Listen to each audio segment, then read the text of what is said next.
એક એવો યોદ્ધા જેને જોઈને શત્રુના હૃદય કંપી ઉઠતા અને તેનું નામ હતું ઘટૃગસ, ભીમનો પુત્ર અને રાક્ષસ વંશનો મહાયોદ્ધા. ઘટૃગસનો જન્મ ભીમ અને હિડમ્બરના લગ્નથી થયા હતા. તે અર્ધ માનવ હતો અને અર્ધ રાક્ષસ. ઘટૃગસની અંદર અદ્ભુત શક્તિઓ હતી. દિવસ કરતાં તેની રાત્રે શક્તિ એક ગણી વધી જતી હતી. આકાશમાં ઉડી શકતો હતો, રૂપ ધારણ મનગમતા કરી શકતો હતો, વિશાળ રૂપ પણ કરી શકતો હતો. તેની માયાથી ભયાનક દ્રશ્યો ઊભા કરી શકતો હતો.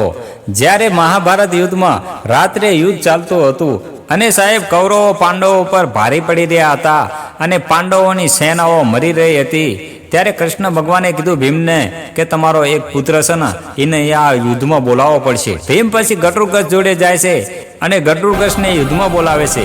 રાત્રિનું યુદ્ધ ચાલુ હતું ત્યારે ઘટૃગસ પોતાની માયા વડે યુદ્ધ ક્ષેત્રમાં અહંકાર બનાવી દીધું. કૌરવોને ક્યાંથી પ્રહાર થાય છે એ સમજાતું નહોતું. આકાશમાંથી શસ્ત્રો, ભયાનક અવાજો, વિકરાળ સ્વરૂપ કૌરવની સેનામાં હાહાકાર મચાવી દીધો.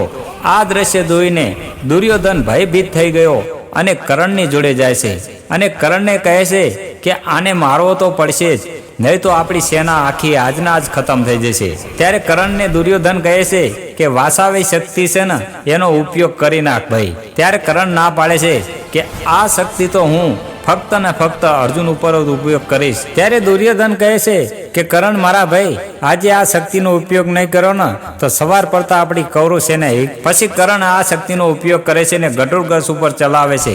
મરતા પહેલા ભીમ સામે જુએ છે. ત્યારે ભીમ કહે છે કે પુત્ર, કૌરવની સેના ઉપર પડ. અને કૌરવની સેના ઉપર પડે છે ને વિશાળ સેના એમની નષ્ટ કરી નાખે છે. ત્યારે પાંચે પાંડવો રડતા હોય છે પણ કૃષ્ણ ભગવાન હસતા હોય છે. ત્યારે ભીમે કીધું કે મારો પુત્ર વીરગતિ થયો છે ને તમે હસો છો. ત્યારે કૃષ્ણ ભગવાને કીધું કે આજ સુધી હું અર્જુનને કરણની સામે કેમ નતો લઈ જતો, કેમ કે કરણની જોડે એક શક્તિ હતી. કરણે એ શક્તિ આજે ઘટૃગસ ઉપર ઉપયોગ કરી નાખી છે અને અર્જુનને બચાવી લીધો છે અને ઘટૃગસને વરદાન પણ આપ્યું હતું. સાહેબ, તો આ વિડીયો ગમ્યો હોય તો વધુને વધુ શેર કરજો અને કમેન્ટમાં જય શ્રી કૃષ્ણ લખી 2 જણાને શેર જરૂર કરજો.